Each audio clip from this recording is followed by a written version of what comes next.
तोरी पाई तो पाई रे देखा पाइबे चिकी दौड़ी दौड़ी पलाउछंती आउ रंजन देखी कही हे सेठी पार्वती पलाउछि तापर निशा आउ समस्ते दौड़ी जिबे आउ निशा कहब राम चिकी को एकाठी केमिति छाड़ीदेला से जहाँ भी हो एई चक्कर रे आज राम आउ चिकी को ए कहानी एठी शेष होई जिवो। समस्ते चिकी पछरे गोड़ौथिबे आउ सही समय रे निशा रंजन हाथरू बंदूक आनिबो आउ गुली करदबो।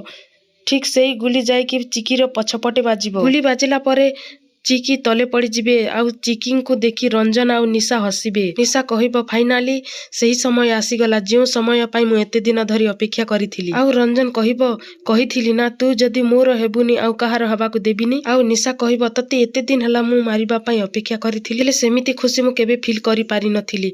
आज जो खुशी मते मिलिछि ना मु जीवन सारा भूली पारिबिनी। आउ रंजन आउ थरे गुली करदेबे। तेबे दर्शक बंधु चिकीर अवस्था कौन हबाको जाउछि जानिबाको चाहुछंती ताहेले आउ गोटे एपिसोड रे जानिबाको पाइबे। चिकी बंचिबे ना नाई आपण माने कमेंट करी निश्चय जणैबे।